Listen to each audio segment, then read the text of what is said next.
Olá, bem-vindos a mais um webinar F. Monteiro Science, edição especial para o evento Conecta. Nosso especialista convidado é o americano Nathan Lively. Nathan é uma figura bastante conhecida devido ao seu podcast Sound Design Live. Ele vai conversar com a gente como utilizar o software Crosslight para se preparar quando você não conhece o sistema. Ou seja, você faz uma prévia análise do sistema do local, utiliza softwares de simulação, importando as curvas desse software para dentro do Crosslight e já fazendo uma prévia do processamento do que você vai encontrar no local. Espero que vocês gostem do webinar. Muito obrigado. Este vídeo foi efetuado para o evento Conecta, em parceria com a F. Monteiro Science. Olá, bem-vindos. Sou o Nathan. Falo um bocado de português porque vivia em Lisboa, mas falo português do Texas através de Lisboa, portanto, I'm going to do the rest in English because I just think it'll be a lot easier for me, and I think my English is just going to be a lot more clear and I won't have to be worrying about what I'm talking. Okay, so back in October, I worked on this show down in Texas at the Rio Grande Valley University. So I live in Minnesota, so I took a plane flight down there, and we had one day to set up, and then the show was in the early or late afternoon of the next day. So what happens to me a lot in my job is that I have to work with equipment that I've never worked with before, and it's usually at the last minute. So I think a couple of days before the show, I found out that I had to work with these speakers that are up here. It's kind of hard to see, but these are RCF HDL 20s. So you might be wondering, well, what does this have to do with me? So I think it's actually pretty common that we have to work on shows where we work with equipment we've never used before. And it's this weird situation, kind of catch-22, because as sound engineers or music industry professionals, we are expected to be experts with all these different kinds of equipment, but we don't always have access to that equipment. So this is exactly that kind of situation. I don't own any of these speakers. I don't know anyone who does. And yet, in a couple of days, I have to use them at, like an expert level. So I want to talk to you today about how to prepare for an event when you don't have access to the equipment. And I'm going to show you how to do that and actually practice with your audio analyzer. So we're going to take a look at EQ level and crossover alignment with three kinds of speakers. These RCF that we used for our mains, some subs that we have down here on the bottom, which are also RCF. And we're going to take a look at some QSC K12.2 speakers that we're using for front fills, out fills, and just everywhere else. I don't think you can even see them on this picture here. Maybe over here. No, I don't think so. So I hope this is helpful for you, and I think this will be helpful for you for a handful of different reasons. The first most important reason is that as sound engineers, system technicians, audio people, our job is all about managing interactions. So we're managing capture of microphones of different instruments. Then we're managing how those signals get mixed together in consoles. And then after sound starts coming out of speakers, then we're managing how the coverage is overlapping, because it's very rare that we just have one speaker, right? And it's very rare that we're listening in an anechoic chamber. So there's always multiple interactions always happening. Even if you just have a single speaker, you are not always just listening to the speaker. You're listening to the direct sound from the speaker, and you're listening to reflections from the room. But most of the time we have more speakers, right? So we have to figure out how to combine all these things into a cohesive whole that doesn't distract anyone, that supports the show but doesn't distract anyone. And normally this can be really easy to do if you have speakers that are all from the same brand and they all have their own modeling software. So if, for example, we were using all Meyer Sound speakers, we could just open up Map XT or Map 3D and do all of our preparation in there. So most brands have their own modeling software, but there are plenty of brands that don't have their own modeling software, or the speakers are so old they don't include them anymore, or like RCF, they do have some of their own modeling software. I think, I'm not super familiar with them, but this one brand, they don't. So you can, for example, they have a line array designer that you can use to basically set your splay and aim for when you're creating the array for these boxes. But there's not anything where you can look at the interaction between main and sub, for example. And so we want a way to do that so that when we get into the field, we are as prepared as possible. So, so this is the process I'm going to show you is when you have the situation where you don't have a cohesive modeling environment for all of the products you're using.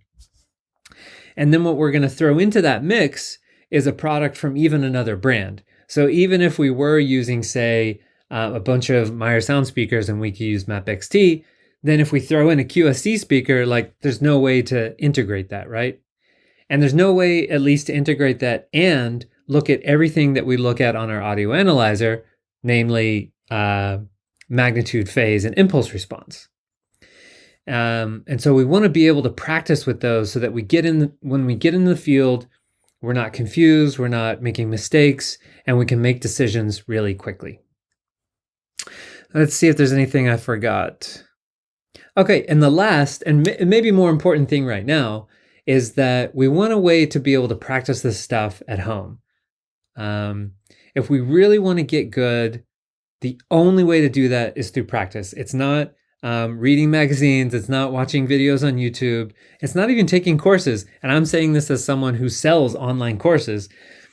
The only way to learn this stuff is to get your hands on it and practice it. And the best way to do that is actually have the real equipment. But if you don't have access to that equipment or otherwise stuck at home, pandemic, quarantine, stuff like that, this is kind of the second best way, I feel like. With the limitations that we have, we can still keep practicing with our audio analyzers even when we don't have access to the equipment. Okay, so let's start getting into this. So if we don't have access to the equipment, where are we going to get the data for our audio analyzer? And then what are we going to do with it? So many products come with some data you can download that's called a GLL file. Now, I'm not going to go into a lot of information about what a GLL file is and how it's made, because I just don't know that much about it, but I do know that you can get it for a lot of speakers, and I can show you one way to use it. Okay, so this is one of the products that I was using on this show. And I wanted the GLL file. So many times you can just look up the product, and really fast, if you just go to downloads, or you can Google, HDL20A GLL file. But in this case, you go to downloads, and if you scroll to the bottom, you'll see that there's this GLL file. So you download that and you unzip it. And then you also need to install something called the GLL viewer. I'm not going to go through that right now. It's pretty simple, but you do need a Windows machine. So you can see I'm on a Mac right now, but I'm switching over to Parallels. Okay. So you're going to open up your GLL viewer. And as you can see, I already have something open, but I'm going to open the GLL file of that HDL20A that we were just looking at. Now, when you open a GLL file, usually it looks like this. And this is not exactly the information we want. But what we do want to do is put in a design that is similar to what we expect to use in the field. So now we get into some places where it really depends on how much time you have and how much time you want to dedicate to this project.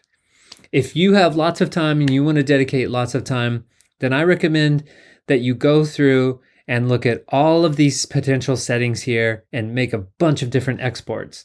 Import those all into your audio analyzer.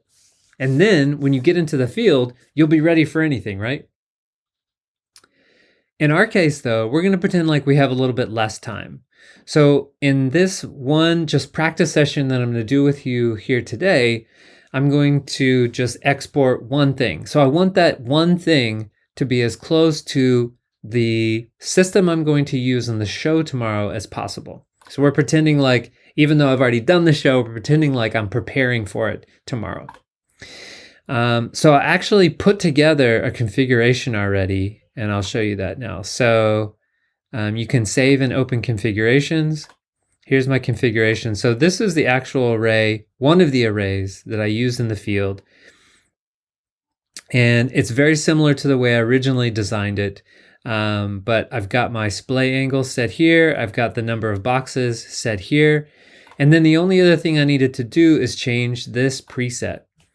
Now I'm not going to get into too much about these boxes. I don't know much about the RCF family of products, but on the back of these boxes, there's a bunch of different knobs and buttons, and this is where you make all of these different settings. So I chose some settings that I thought would work for this array, and I put those into each of these boxes here. Okay, once I have that all set up, then I can calculate the balloon. And I think these are not the default settings. Normally this is on low, but I already had this open. And I had the distance set to about where I think front of house is going to be. That's where I'll be doing a majority of my measurements and listening. And then I think I pretty much left these. I left enable air attenuation on because I want this to look like as much like a real world measurement as possible. Now that's impossible because it's never going to include this. These are supposed to be near anechoic or anechoic measurements, so it's not going to have any room reflections, but we can still see box to box interactions in the array, and this will simulate some air attenuation for us. Okay, so once I have all these set, I click OK, and you can see up here that it's busy putting together this calculation for us. So this is fun. There's a bunch of different graphs to look at, but the one I really want to talk about today is the transfer function. This is the one that looks most like the transfer function that we see in our audio analyzers, and we can actually export this now and then open it in our audio analyzer. I'm going to draw your attention to a few features here. In blue, we have the phase, and then this kind of brown color is magnitude. And then right up here, we have the delay value. This would be like what we would have in the delay locator of our audio analyzer. And I don't think I changed any of the graph settings. I believe these are all default. So I just left it that way. And now all I need to do is send table to file. And when I save this file, I think it's really important that you put in as much information as possible in the file name, because I have made the mistake many times that I save the file and then I forget, oh wait, what was the delay? Oh wait, what, I don't remember. What was the distance, that I calculated this at? What was the distance here? So put all those things into the file name so you won't forget later. Okay, and then we're going to do the same thing with the sub and the front fill. So I'm not going to go through all the steps now, but I can just show you if I open up the sub, it's kind of a similar process, except in this case, I can't add more subs. I only have one, but I do have 4 different presets. Okay, so I don't have to change the balloon settings again because I believe they get saved. So I could just go here and click recalculate. And I see similar information, right? I have phase, magnitude. I want to draw your attention to the fact that the delay has changed, and we're going to have to take care of this after we import stuff into our audio analyzer. Okay, so hopefully that part was pretty easy. And by the way, I should have mentioned at the beginning that I recommend that you do this step by step with me. You should be able to download all these files. The GLL viewer is free. And now we're going to open them up in an audio analyzer called Crosslight, but there are a bunch of different audio analyzers you can use. The reason that I like Crosslight is because it's going to allow us to take action on these measurements and practice as though we were measuring it live, in real life, right? And because, as I mentioned at the beginning, our job is all about managing interactions, that's the kind of practice that I want to be able to do. So there are other audio analyzers, Room EQ Wizard, FIR Capture, Sat Live. There are lots of audio analyzers that allow you to not only take measurements and look at all these different graphs, but then also practice doing things with the data and seeing what the sum will be. And I think those can be really good educational and practice tools so that once we get into the field, the process is not new to us. Okay. So let's talk about getting the data in. You see, I already have something visible here, but let's pretend like I haven't done anything yet. So here in Crosslight, I've created 4 channels already, and I'm going to make these main, sub, front fill, and then I have a target trace loaded into channel 4. If you've never worked with a target trace before, I recommend that you start doing it as soon as possible. I think a big difference between advanced audio analyzer users and kind of beginner audio analyzer users is that advanced users are always looking for comparisons, right? They always either have a picture in their mind or they have something on the screen of what they expect to see when they take a measurement or they take an action. When you are a beginner, and I would say the first 10 years of using an audio analyzer, I was a beginner. When you're a beginner, you open up the audio analyzer, there's nothing there. You take a measurement and then you're like, what is this? Okay. And that makes sense because, out of context, it's really, you don't know what action to take, right? So in order for us to make decisions and decide on what actions to take, we need some sort of a comparison tool. This is a really common target that I use, and I wish I had another image open. But first, let me just tell you that you can download all of my target traces here, and I'll try to include this link with this video so that you guys can download them. Let me just say a couple things about this target. This is a target that I use outside, so I have several variations of targets, inside, outside. And I have just found that when I use a target like this with common audio analyzers that use multiple time records, and where I'm sort of measuring far away, I'm not measuring in the near field, I'm measuring far into the room, what we often see is buildup in the low end and then some decrease in the high end from air attenuation. So as I'm looking at this, I'm not being super rigid, but what this is helping me clue into is where are the transition zones. So I know that up here in the high end, I'm going to have some loss due to just distance. I'm going to have some loss due to air attenuation, right? So I'm not going to try and put a bunch of filters up here at 17K because I'm just not going to get that back, okay? And I expect to see this big hump, starting at about 1K. I expect to see a gentle rise and then a big hump in the low end, just due to kind of low frequencies, being omnidirectional down here in the low end. Nothing's really controlling those, so they're sort of bouncing all over, right?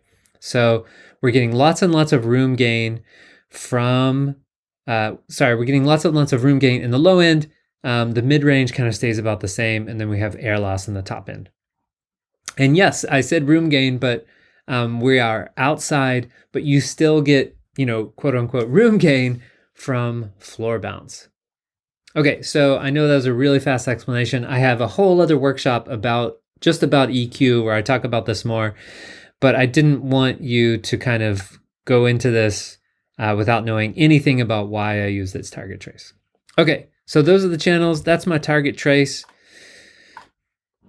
So the first thing that happens is that you import some stuff here. So you can import each of those GLL files as separate files.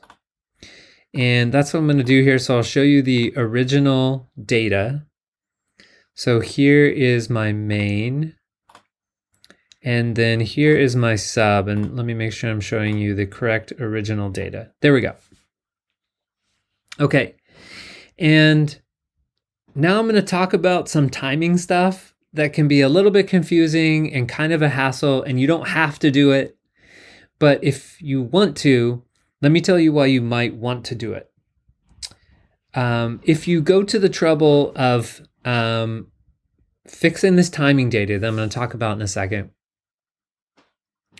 you will be able to do an investigation of the crossover alignment between these two sources, and you will be able to create some pre-alignment values that then you can actually use in the field tomorrow. So this can be really powerful. You spend some time jumping through some hoops to figure this all out, figure out these interactions now, so that when you get into the field tomorrow, you already have your pre-alignment values, and then you can do your crossover alignment with a laser distance measure, because then all you need to do is add the geometric distance offset from your laser distance measure with the pre-alignment value that you calculated the day before.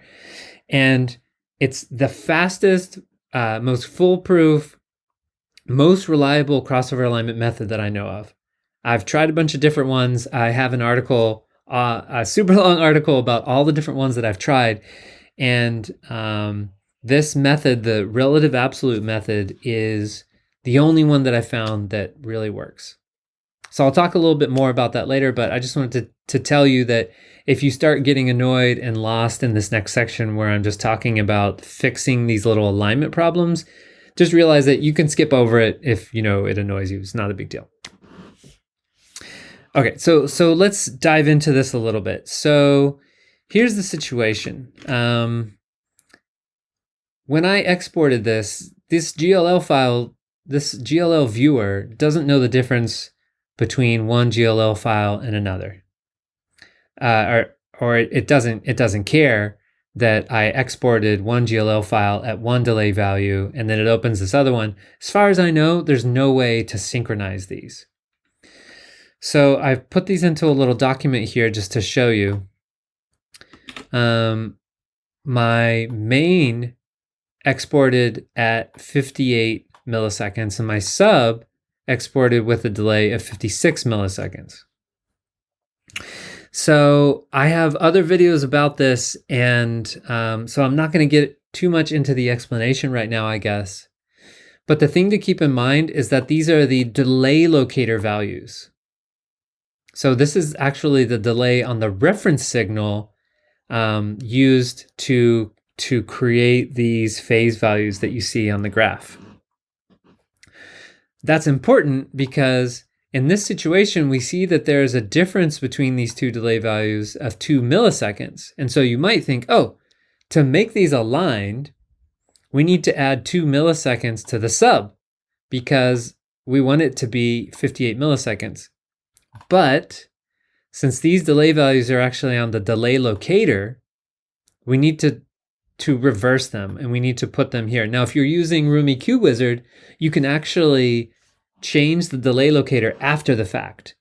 There's a little tool called T0, and you can put in 2 milliseconds in the T0 for the sub channel.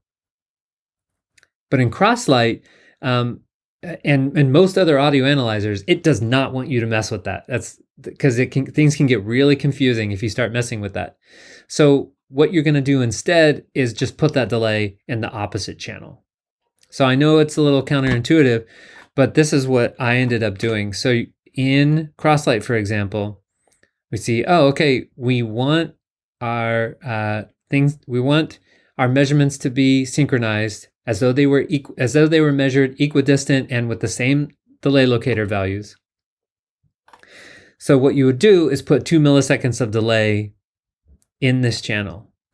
Now I've already done that, and you can see what happens if I do this. And it's a tiny change, but let me show you what happened here. So we'll actually look at the phase graph, and I'll move this reference back over here.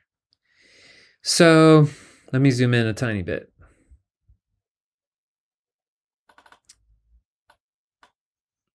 Okay, I'm just going to change this reference a little bit. So look at this. The reason that this is important is that if you were to import these, at first you would look at this phase relationship and you might think, oh, great, they're aligned already. These two speakers are phase aligned when they're equidistant. But that wouldn't be true because of this, because I screwed up on my delay locators. It's as though I had taken the measurement of the main and then reset the delay locator and taken another measurement.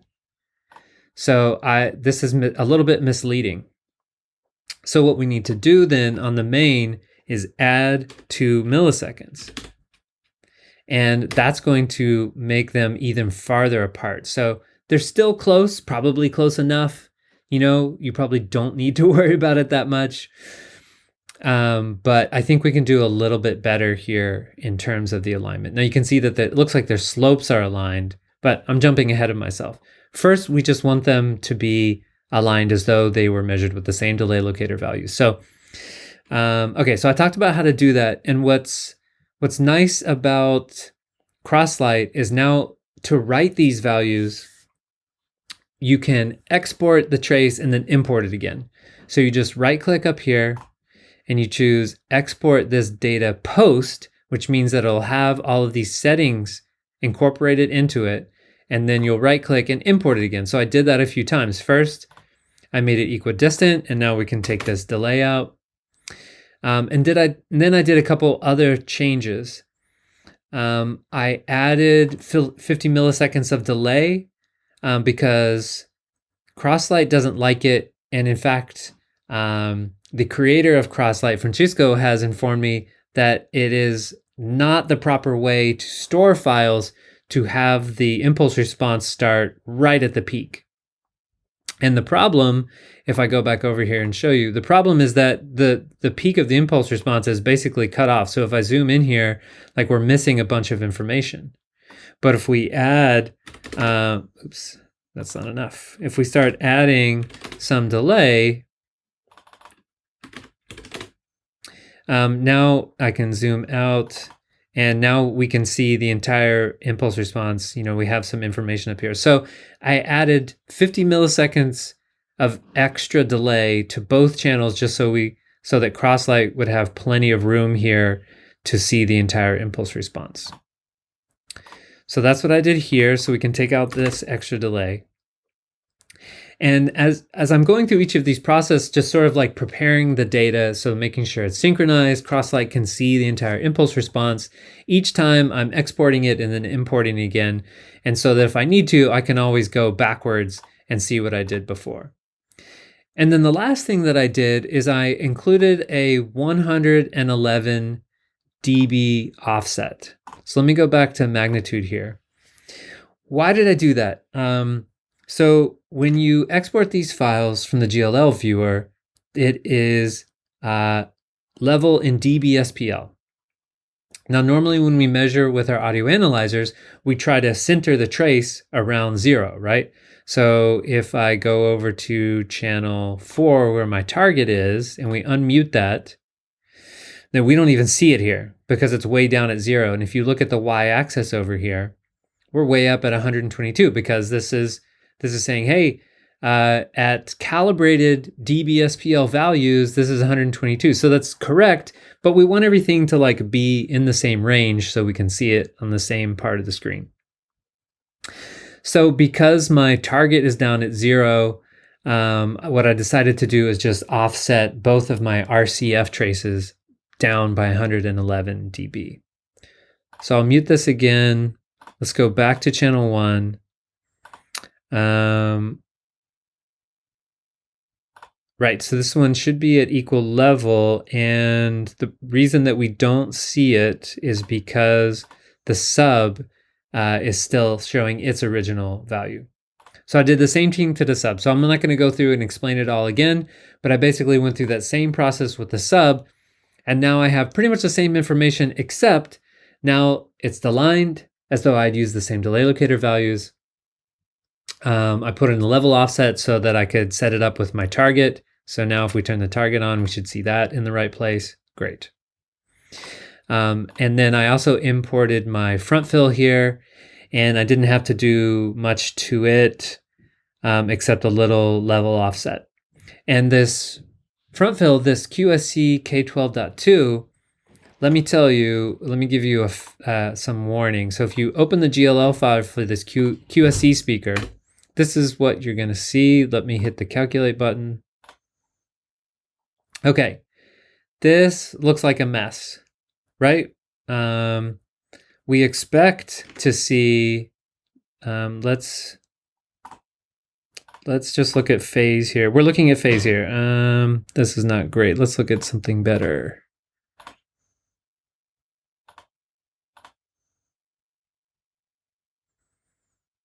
Oh, I know what I'm doing wrong. Let me just change the reference. So I'll grab this guy, put it like this.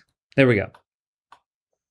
So when we're looking at phase, we expect to see something like this. We expect to see it, sort of flat in the high end, and then it should start trending down, down, down, down. Okay. And this isn't a course in how to necessarily read the phase graph or be a phase master. But you just want to start recognizing these trends that this is not what we expect to see. This looks like a problem. I don't even really understand why this is this way. It may make sense to someone else. If you want to, you can always look at the info of these GLL files and you can see where they were made, and you can see that this one was not created by a certified lab. So I don't know. I don't have much to say about it, but I did not use this GLL file. So I looked at this and I was like, oh, this isn't really going to work. Luckily, I have not a GLL. I have a QSE K12.2 stored that I had measured in the past. By the way, I'm creating a new online community for people who want to exchange these kinds of measurements with each other. So if you would like to get involved with that, just send me an email, nathan@sounddesignlive.com, and I'll send you an invite code. It's just beta testing right now, which is why I'm not going to show it to you. Okay, so I've got all my data. Step one, gather the assets. I cleaned it up a little bit. I got everything kind of aligned. And I think the next thing is going to be practicing some EQ. So in terms of order of operations, we always start with placement and aim, right? But without really a modeling environment, it's really hard to do that. So that's why I'm skipping steps now, and I'm not going to do placement and aim. I'm just going to pretend like we've jumped to measuring these speakers on axis. And then the next steps would be, level setting with EQ and crossover alignment.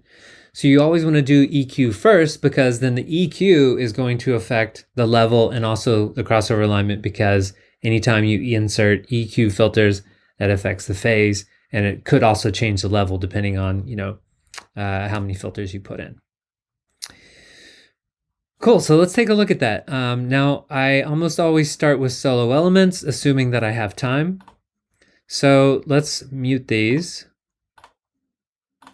And let's just look at my main here. Now, if you're not used to looking at this kind of data, this might be kind of messy. But if you're kind of used to measuring things in the field, you know that it's always messy. You just kind of get used to the chaos. So these may look like problems you need to fix, but in reality, these are probably just box-to-box interactions, and they will all kind of smooth out a little bit in the field once things start bouncing around a little bit more. So I'm not too worried about these little peaks and dips. What I'm more worried about are the trends. So let me actually get a little drawing aid here to show you what I mean. So what I'm looking at when I'm looking at this stuff is kind of the trends. So my eyeball goes like this. It's just kind of looking at the peaks here. So I'm seeing that there's this kind of trend, against my target here. And that's the first thing I want to attack. And this is also how I'm going to do it in the field. You want to start from like a macro shape, like what are the big things that I need to fix, and then see if there are any like small things. And let me remind you again that this is not real, right? Our real measurements in the field tomorrow are going to look different than this because of the interaction with the room and other speakers and other things. But this is still a great way for us to practice using filters and seeing what the response and change is, and just practice learning how to, use these tools. Okay, so the first thing I might want to play with are some high and low shells to just see if I can get my main array response to match my target a little bit more. So over here under the channel for, let's see, I want to go to my channel 1. I want to head over to filters. And as you can see, I've already been playing around with some filters, and they are all showing up here in this graph down here. Let's switch back to looking at magnitude. And so what I'm going to do is turn them on one at a time and play around with them, and just sort of watch the results up here. Okay, so that one's pretty good already. As you can see, I've been using these. But what I'll do is grab these little bars and move these around. And obviously I'm grabbing the wrong one. So I should be looking for the red one, which is this guy.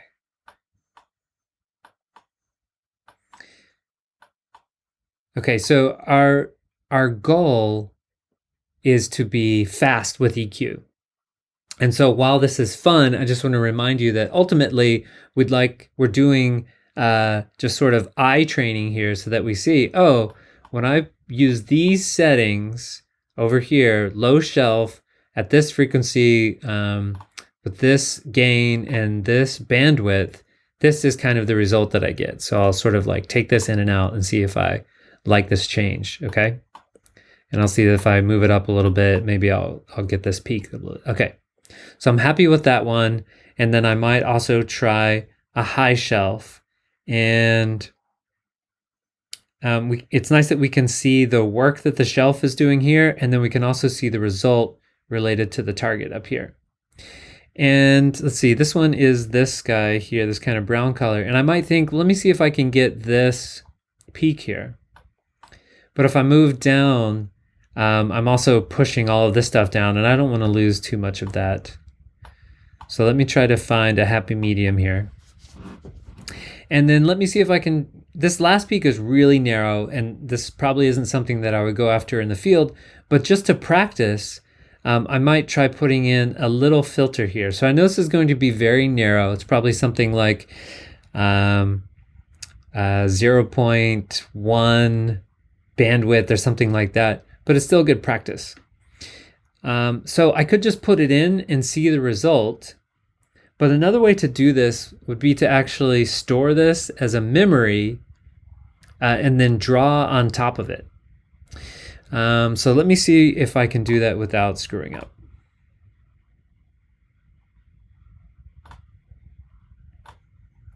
So I will first just mute my target, because I'm going to store a memory of this guy. So I'll go to memories. Okay, so you can see I have my target memorized already, so that could be helpful. And currently I'm looking at my main here. So what I might do temporarily is just go over to this trace that I'm working with and turn it down until it's on top of that target. So that'll be helpful. There we go. So now it's pretty much on top of the target. And now I'll go ahead and store it. Memorize current, and I'll call this main EQ1. Cool, so I've got it in there. And what I can do is now mute this. I'll create a new channel. So I'll go to 4 and add a new channel. And in this new channel, all I'm going to use it for is playing around with filters. So I will create a peak filter. And let's call it plus 5 dB. And let's put it at about 3,000. And we need to switch this over to just looking at the electronic transfer function electric. So now we're just looking at the filter result. Okay, now I need to turn this guy down by 6 dB as well, so it's on top of here. -6. Okay, and now what I can do is sort of a nice paint by numbers routine where I can match up this filter perfectly on top of this little peak.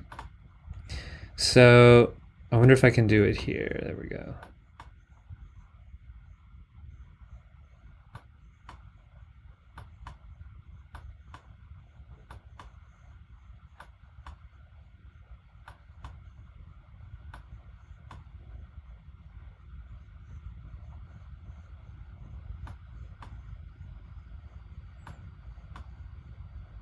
Okay, so I'm going to say that that's good enough. Maybe I'll move it to the right a tiny bit.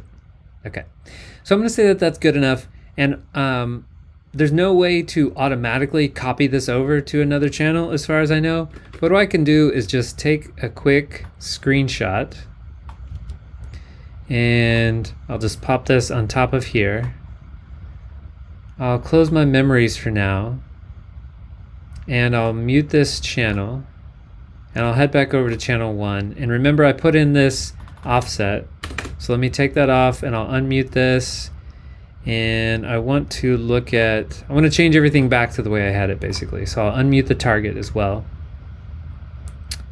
And the reason that this looks this way is because we're still looking at the electric transfer function, so just the filters. Okay, so remember we're trying to hit this peak and now I know the right information to put in. So channel 1, I'll head back over to filters, and here is my peak filter, and I have the information, so I'll put in 2,703, and I was doing plus 3.1 dB, so I'll just change that to a minus 3.1, and with a bandwidth of 0.18. Cool. And now I can sort of take that in and out, look at the result, see if I'm happy with that, and I might actually make it a little bit more narrow. So super narrow, again, probably not something I would actually do in the field, but still good practice.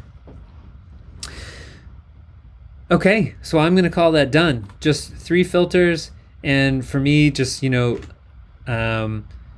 just looking at the tops of, I can do better than that. If I'm just looking at kind of the envelope of the tops of these, it's working really well. And now you can see why it's so important to have, work with the target trace, because otherwise I might be looking at this data and be like, where is this? Well, I know it's air attenuation.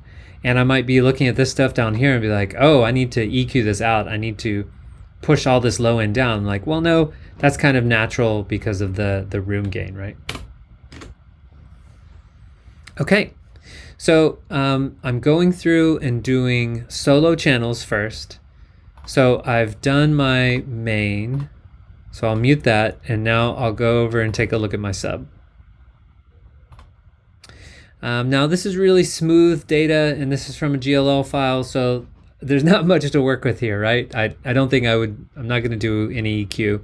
EQ on a sub, not super common for me anyway. So I'll mute that. Let's take a look at channel 3, which has our front fill. Okay, now this is a little bit more fun because this is a real measurement that I took of a real speaker in a room. This is still really close. I think this is at 1 or 2 meters. And so you don't see a lot of the room in it. It's what I would call near anechoic, but it still has a little bit of work for us to do. So as I've been talking about, I'm just looking at the envelope here and I'm saying, oh, it's sort of trending up. So I might want to, put a peak filter in this area, or maybe should I do a high shelf, or maybe a combination of both. So I think that's what I'll try first, is a high shelf, and then I'll probably have to put a peak on this guy here. So head over to my filters, find the high shelf. High shelf. And I like to start with something big just to make sure that it's actually working. I hate when you put in filters at just like -1 dB or -0.5 dB, and then you can't really hear it, and then you play around with it for 10 minutes and you realize it's not on. It's bypassed. So the first thing I do when I put in a filter is put it in really hard so I can tell if it's actually working. So obviously that's too much, so I'll back it off a little bit and just play around with some of these settings to see if I can get kind of a good match. And I'm not in love with this. Let's make that more gentle.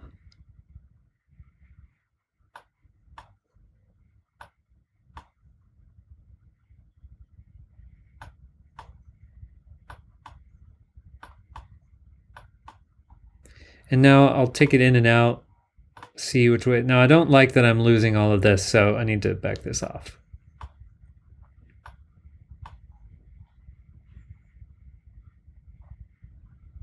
And maybe take it down to 4. And that may be even a little bit too much. Okay, so that is some good work that the shelf is helping me do. And now I thought I was going to need a peak filter here, but the shelf is doing pretty good work. And so I might just want to take a look at this area here. I'll probably leave this alone. Let's maybe look at putting a peak in this area. So let's see, this is 1400.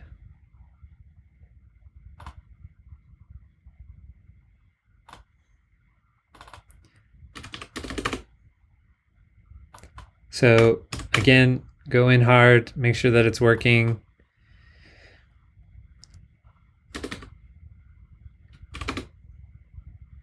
And now that I'm confident that it's actually working, I can play around a little bit and find some settings that work. And so I'm at -5 right now, so I might go to -4. And just kind of trying to work quickly here. I think I'm probably happy with that. Okay, great. So I have quickly EQ'd my main, sub, and let's take a look at them all together, just kind of see how they stack up. Main, sub, and then my front fill in green. So you can see I'm pretty well respecting the target here, and there's not too many weird things just jumping out. And yeah, just helping me kind of practice for the kind of filters that I may need to use tomorrow in the field. Okay, we've done EQ, and the next step would normally be level, but as you can see, I've pretty much already done the level. But let me say one more thing about that.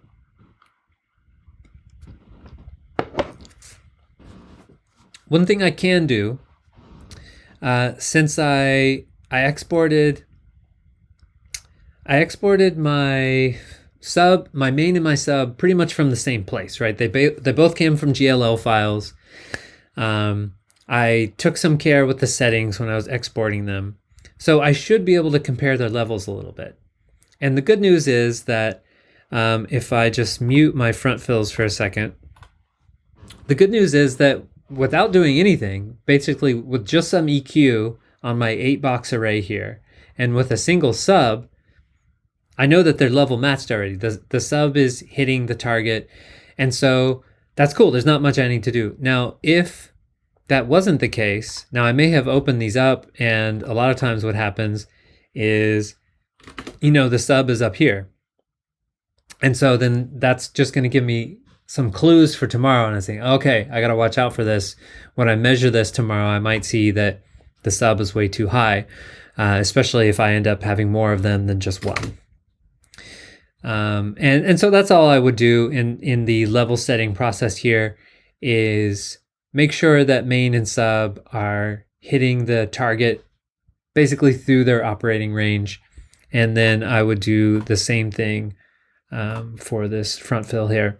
Now, all of these things will need to be verified and validated in the field tomorrow, but this gives me at least a good starting, a place to start with, so I can start working with all of these. You know, if two of these were still 111 dB off, I couldn't see them all on the screen together. So I think the level setting that I'm doing here is really more for the audio analyzer than really giving me too much clues about what I'll be able to do tomorrow. Okay, so the last thing we want to do today, at least, is take a look at the crossover alignment. So let me mute my front fill, and we'll just take a look at main and sub together. Now, I know that these are equidistant already, and I want to take a look at the sum, but I don't want the target to be included in the sum. So for now, I'm just going to head over to the target and I'm going to mute it. And now we're going to look at sum and compound. And remember what I said about having some kind of picture in your head before you do anything. You kind of want to always have expectations for your tests. So I'm going to turn on the sum right now. And what I'm expecting to see is in this area where, levels are, within 10 dB of each other, I'm going to expect to see, some summation. So I expect to see like this kind of thing, right? Okay, so I'm going to turn on the sum, and that's not happening. And I know for sure in this area where we have matched level, I should be seeing, 4, 5, 6 dB of summation. But it's not happening. And so I want to investigate further. The impulse response in this case isn't a huge help, but the phase graph is. So let's switch over to looking at the phase graph. And before I do that, let's put the markers in to kind of give our eyes some clues. So I'll turn on the markers. And what I'm going to do is kind of set them around the crossover region. Am I going to get picky here? Let's get a little bit picky here. Let's define the crossover region as anywhere where magnitude is within 10 dB. So I need to change these markers to channel 1 and channel 2, and then I'm going to put them on top of each other and look at the delta display here. So right now it's 13.8, so that's not 10. So I'm going to move these down a little bit. Now it's 11.5, I'm getting closer. And now it is 9, so let's go back one. 10.8, close enough for me. So let's say that our crossover region starts at 67 hertz.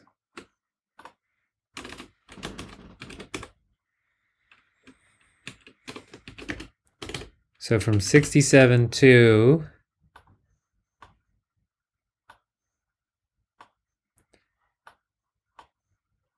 okay, as I'm moving these around, I'm just looking at the delta over here. Let's call it that. So 119 hertz.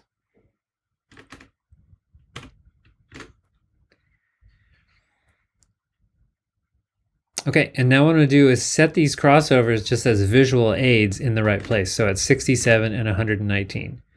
So red should be at 67. I can just type it in here.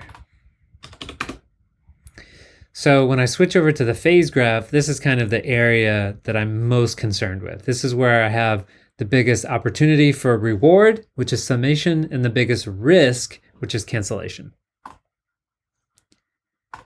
Okay, so now we see the problem. This is why we're not getting summation, is because we are not phase aligned through the crossover region. So for crossover alignment, I think the tools that most of us are familiar with are first just delay and polarity. So let's just talk about that.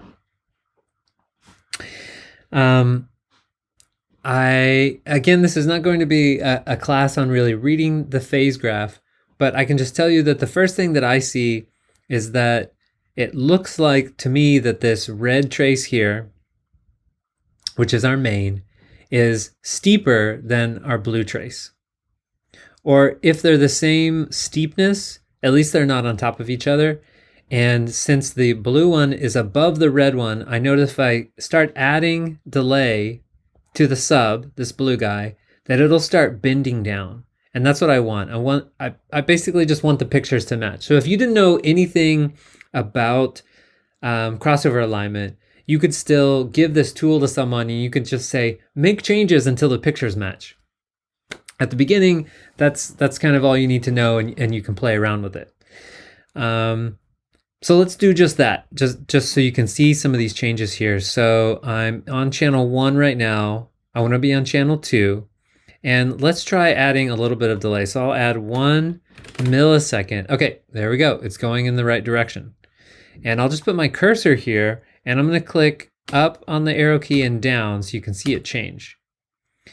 And you notice this is getting closer here, but we're still not matched here.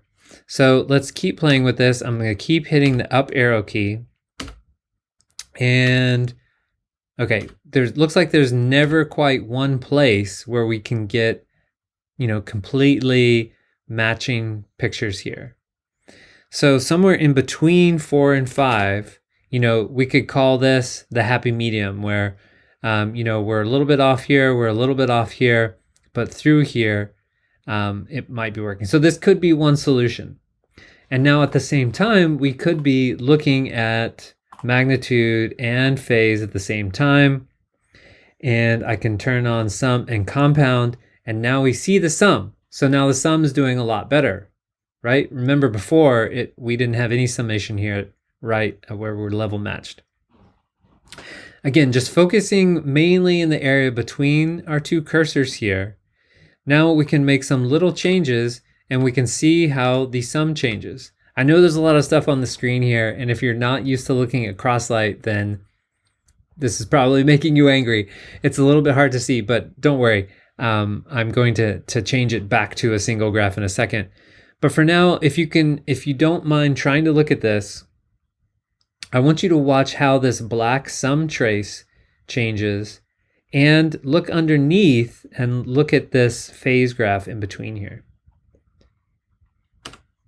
You can see that as I add more delay and we become more phase aligned in this area, we get more summation. And then as I get farther and farther down that way, we get less and less summation up here. And so now, we have some choices to make. Where's the balance? Where is the best balance of alignment that gives us, enough of an alignment, enough summation through the crossover region?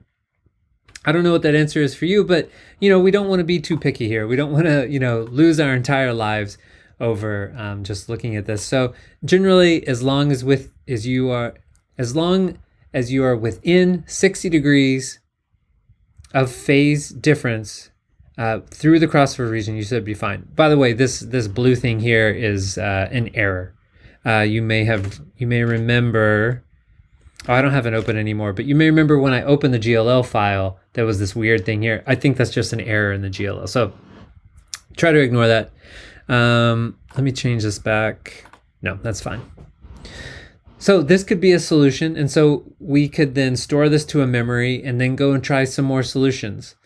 And I don't want to go through and do a bunch, but this is where you can really, play with this, use it as a sandbox, use it as a learning tool.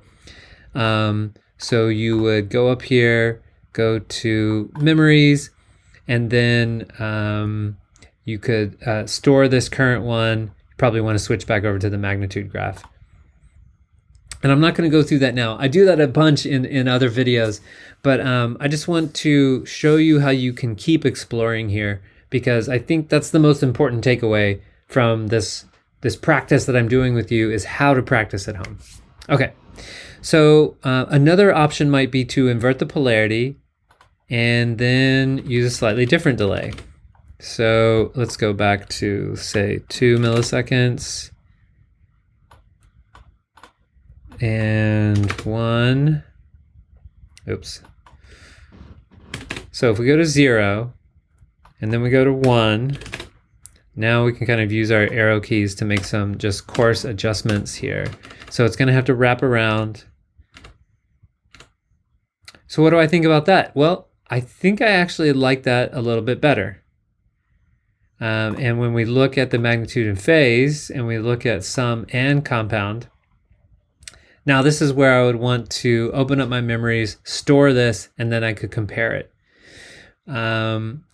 But just from experience, I can tell you that I kind of remember the last one, and I think this looks like a better match. Okay, so it's probably something like 9.9. Oops. 9.9 milliseconds. So I would probably stick with that. This can take a while, and it's fun to do. If you don't enjoy doing this, or you just want another solution, I have created an app called Subaligner that does exactly this thing. So let me minimize this for now. So this is a mobile app that I'm going to move it to the other side. Let's see. So this is a mobile app that you can open on your phone, on your web browser, from anywhere in the world, as long as you have an internet connection. And you can put in your main and sub, brand model, and processing preset, and it will give you a crossover alignment. It'll give you a solution. I can't claim that it's the best solution because there are over 10,000 variations at this point, and I can't check all of them manually. But I can tell you that it'll give you a solution that you can try. So let's look at and see what Subaligner has to say about this particular crossover alignment. So I put in my RCF, brand, model, processing preset, total number of elements, and distance. And the distance at this point doesn't matter. I just want the pre-alignment values. So I'm just going to put in 1 meter for all of the distances. And you can change this from meters to feet, but I don't really care about that right now. And then I put in the same thing, all the information about my sub. And then it's going to calculate the delay I need. And these are my pre-alignment values because I didn't use any distance offset. So Subaligner says, hey, if you put in 5.5 milliseconds of delay to the sub, then you should get this result. And as you see, I've already zoomed in here, but kind of similar to what we're seeing here, except you've got a magnitude graph up here and a phase graph down here. Now, this looks like a pretty good result. I would love to get this. And let's try it. So 5.5 milliseconds of delay in the sub. So I'll reset this, take out the polarity inversion, and put in 5.5 milliseconds. I could start with this and say, hey, maybe I can make this a little bit better. So I'll look at magnitude and phase together. I'll start with this preset that Subaligner gave me, and I might just, play around with changing these values a tiny bit at a time and see if I find something that I like a little bit better. And you can see I'm losing summation here in the low end as I'm gaining it up here in the high end. So again, it's just comparisons and looking for balance. Okay, you guys are probably sick of crossover alignment at this point, but there's one more thing I want to look at, and that is crossover alignment when we get some filters involved. So where people default to normally is delay, polarity, but you may not want to introduce more delay into your system. You may already have plenty of delay, coming from your console, your processing, I don't know, whatever else is going on in your system, and you may want to minimize the delay. This is probably more important for crossover alignments that are between, two different brands. Like if let's say we have an RCF main and then we have JBL subs, and for some reason we need like 10 or 15 milliseconds of delay to make the alignment work. Well, instead of doing that, we could start looking at some filters. And to speed up this process, instead of playing around with filters, I'm first going to look at the suggestion of Subaligner. So this is one of the really powerful things you can do with Subaligner, is that not only will it give you a recommendation for delay and polarity and level, But it also has this kind of experimental section called filters. And this is going to give you 3 suggestions for 3 different filters you could try. And I know there's a bunch of text here and this is all new to you, but let me just point your eye into some direction. So the first thing you might want to look at is the improvement. So with each of these filters, it's letting me know that this solution is 24% worse than the solution only using delay. Now, this is very zoomed in. So 24% is almost nothing in the world of subaligner. Even 140% is really not much. You'll be able to see the change, but it's really not that much. So 24% is fine. And the cool thing that you can see here is that subaligner says, if you use this solution, you'll have a minimal change in the result, but you can use almost 0 milliseconds of delay. So if we're in a situation where we say, you know what, 5.5 or 5.7 milliseconds is too much for me, let me see if I can find a solution that uses less delay or maybe even has a better alignment, then you might want to open up subaligner and check out this filter section. So let's try this. I think I may have these loaded already. So I'll take off this delay. You can see that our crossover summation collapses here. Let's over to filters. And this is, I think, the solution suggested by subaligner, which is a second order all pass filter at 88 Hertz with a Q of 1. And I think the only thing I didn't do is put the Q in properly. So I'll put the Q in and I'll go ahead and insert that. Let's look at the phase of this guy so that you actually see the filter go in. So I put the filter in, I can see the filter here. And now I see my summation through my crossover improve. And sometimes this stuff can seem like magic and it's sort of hard to really see it work. So let's look at just the phase for a second. And let's look at just the main and sub phase independently. Let's take this crossover filter and let's, should we start at the bottom or the top? Let's put it at the very bottom down here. So it's almost like not that much has changed, a little bit. But I just wanted to show you that as I drag it up, it's really interesting to see, to just reveal, this is being a little bit picky, to just reveal the behavior. What is this second order all pass filter doing?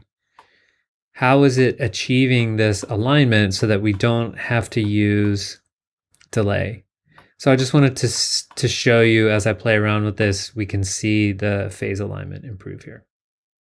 Okay, and now if I wanted to, I could start, playing around with the delay to see if I could get this even a little bit better.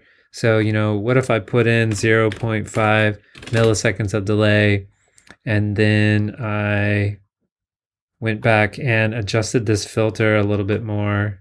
Can the alignment be even better? I don't know. Actually, I don't know if I really like that, so I think I'm going to take that out.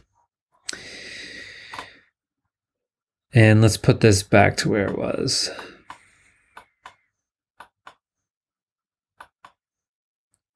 Okay, so I think that's the way I'm going to leave it for now.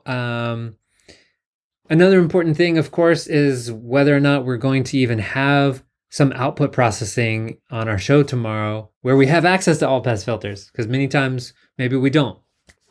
And in this particular show that I worked on, we in fact didn't. So I would not have been able to use this particular solution. That is one of the reasons why subaligner gives you 3 different potential filters you can insert, 3 different potential solutions for this.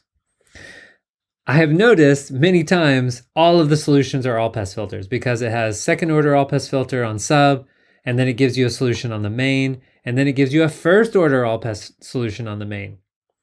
But it's not always that way. If you open it up, a lot of times you'll see high pass, low pass filters, Butterworth, Linkwitz-Riley, that kind of stuff. So, and let me know, this tool is pretty new. So if you would like different features here, let me know what you think would be helpful for you. Okay, now we can look at the alignment between our main and our front fill. and we'll see how much good that's going to do us. I don't know how realistic it's going to be, but at least we can get some practice with it. So let's take a look at that. I have my main here. It has been EQ'd. Let's look at the magnitude. Let's, just for reference, let's turn our target back on. And now let's look at the front fill as well. So I've EQ'd this front fill. And now I might want to look at what the sum will look like if I turn these two on together, because that's what I'm going to do in the field tomorrow. Somewhere, I'm going to move off axis of my main speaker. The high frequencies are going to start to drop off. And where they drop off, below 6 dB, I want to have a front fill somewhere near there to pick up the slack, right? To start filling in the high frequencies to pick up the level.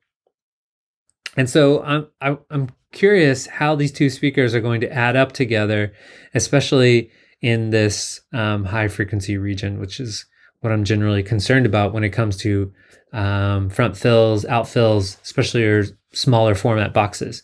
Keep in mind that my main array is 8 boxes. So it's much bigger, much louder than this little K12 speaker. Okay, so we need to turn off my target temporarily because I don't want that in the sum. And again, I want to have some kind of expectation. So what I'm hoping is that I turn these on together and I see 6 dB of summation all the way through here. And I'm pretty sure that's not going to happen, but let's try it. Okay, so not too bad, right? There's a big dip here. This is great. And then this gets kind of messy up here. So let's look at the phase relationship. And let's turn off the sum. Okay, so the cool thing is that it looks like in a lot of ways, these are actually pretty much phase compatible. There's some weird thing happening here. Let me zoom in here for a second. I'm going to change the reference a tiny bit just so we can see more of this. So this anomaly here, I think, is actually just from the way I measured this. Let me make sure we're looking at the right one. Yep. So I think, I don't think this is the way this speaker actually is. So I think we're going to have to kind of pretend like this isn't really happening. So yeah, let's talk about this. When we set these up, what we really do care, what I generally care about mostly is whether or not they're going to be phase compatible up in this region here. One way that we can verify that in Crosslight is by heading over to the input filters. I'm going to change this back to magnitude. Input filters, let's see. So environment and input, and this thing called peak bandwidth basically creates a narrow band pass filter around, I have this at 8,000 hertz right now. So 8 kilohertz, which is kind of showing me this area where I might want addition between my main and my front fill. And what this allows me to do is now kind of look at my impulse response and see how these guys line up in this area. So I want to look at the sum as well. I'm interested in that. And I'm going to zoom in a tiny bit more on my impulse. And maybe I'll make this a little bit wider. And so now we're looking at, a 1 octave region around 8 kilohertz. And now I can head back over to my outputs. I'm looking at channel 3, which is my front fill, and I might want to play around with 0.01 tiny amounts of delay as I look at my impulse response here. Oh, it didn't work. 0.01 milliseconds. No, that's too little. Okay. So I'm looking at the green impulse up here. and I can't change it much more than that. It already has too much. You can't put negative delay, so I'm going to have to change my main. And unfortunately, that's going to screw up my main sub crossover alignment. But there's no delay in the main yet. So just remember that between my main and my sub, there should be no delay in the main. So I'll just have to keep that in mind for now. But I want to play around with this to see what happens if I make adjustments here. And so I'm kind of curious, like, is this peak going down? Is that maybe wanting a polarity inversion? I'm not sure.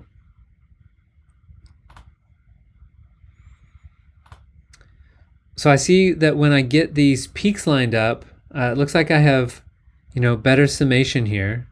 And I could experiment with a polarity inversion and a different amount of delay. This is interesting. Now, if I get these lined up, I have better summation, and it would be fun to look at the phase as well. I'm not sure if I'm going to attempt to look at both. But here's the situation we have with this. So just playing around with this a little bit. Let's try the non-inverted polarity version. Okay, that's one solution, and we have, this discrepancy here. But if I invert the polarity and we push this back, then I like that we get this solved here.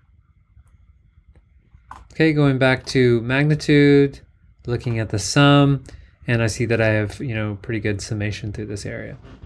Okay, so this peaking filter can just help do some more investigation in a really narrow area, which allows us to just focus on this impulse response. So I'm going to take that out.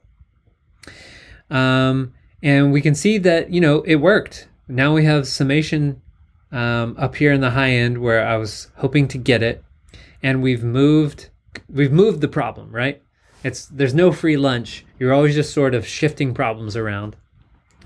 And now we have a problem here because of this, right? So I'll turn off the sum. And we can see that our front fill has an extra wraparound, right? This green guy here goes flat, flat, flat. And then we have some extra wraparounds down here. So if we wanted to, we could put in an all-pass filter into our main, and we could play around with, getting these phase aligned in the low end, and then we would probably need to take this polarity inversion out, and then play around with our delay again. So we might be able to get, a compromise solution.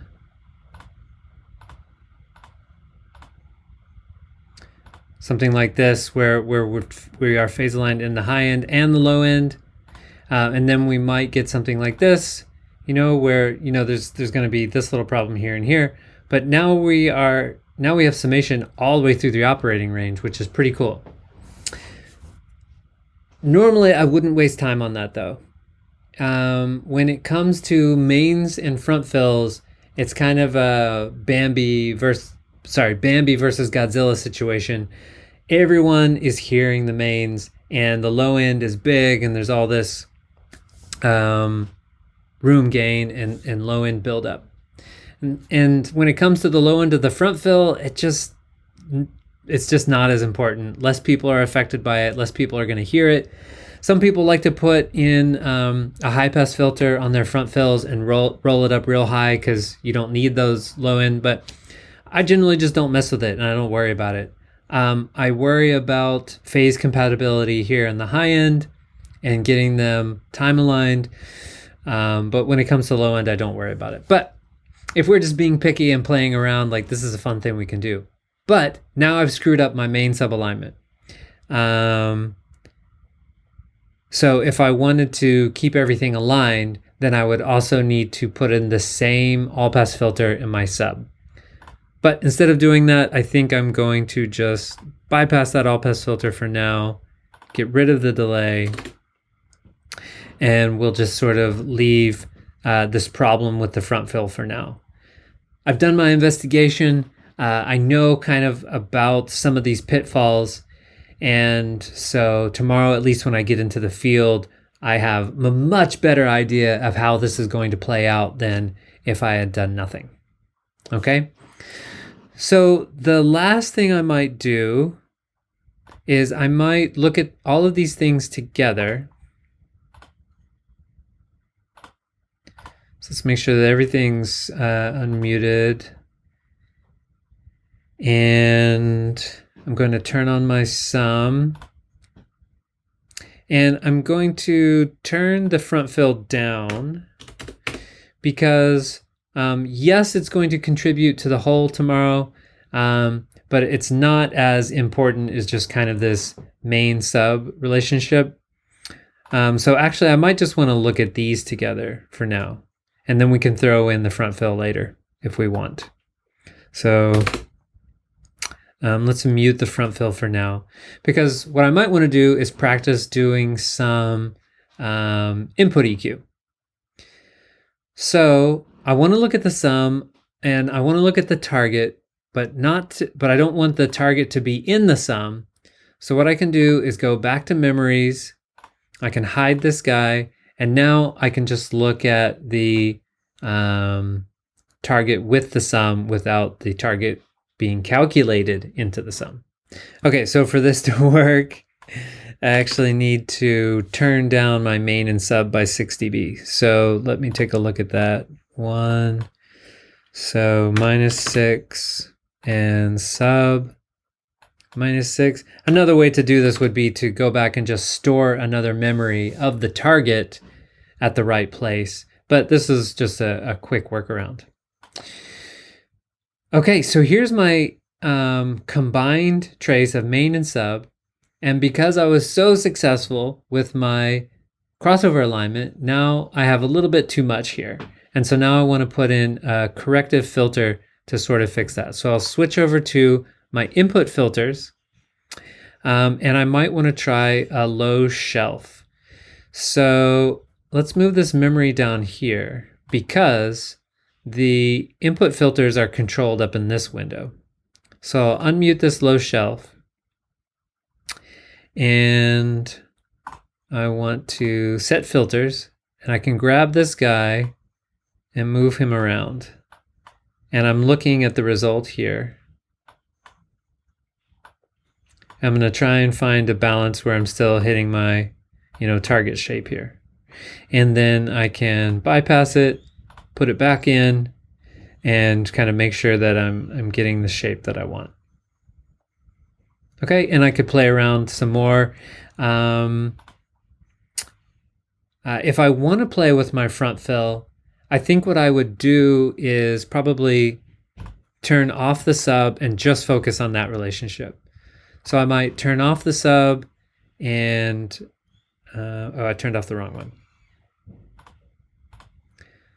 So I might mute the sub, unmute the front fill, just make sure that it also has -6 dB. Because what I'm curious about is the summation between these two guys compared to the target. So we'll take a look at the memory, and this is what's happening now, right? So if I were to add these two guys up, this is sort of the shape that they're making. And I'm just looking at the envelope across here. But I need to turn these...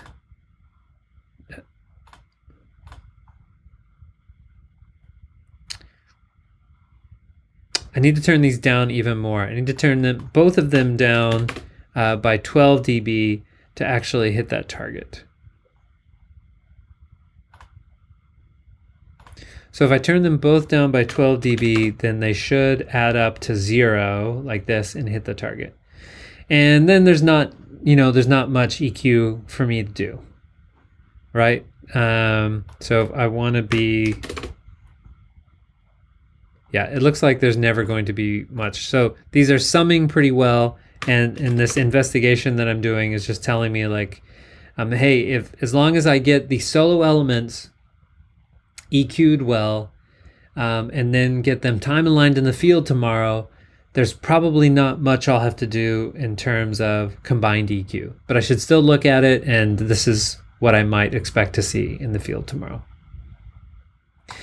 Okay, so we went through a lot of pretty technical things today. And I think if you're watching this right now and a lot of this was new or confusing for you, that's totally fine. I've been playing around with this stuff for years, just trying to figure out how I can be better prepared for my work as a sound engineer when I get into the field. And I'm especially concerned with these times when I don't have access to the equipment and I've never used it before. So opening GLL files and playing around with them in Crosslight is just a solution that I've come up with to try to prepare better and be ready to go once I finally do get my hands on the equipment in the field tomorrow. So I'm sure this brought up a lot of questions for you. Please feel free to email me, nathan@sounddesignlive.com. And I'll try to include all of the links to things I use, the resources in this video, including subliner, my target traces, and things like that.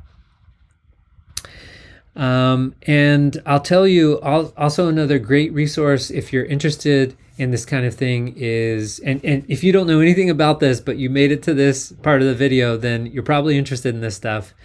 If you don't know about it already, Bob McCarthy's book, Sound System Optimization, is probably the best reference in my world for doing this kind of work. But as I said, really there is no replacement for practice. That's the best thing you can do. So I hope this video has been helpful for you, and I hope to hear from you in the future. Obrigado.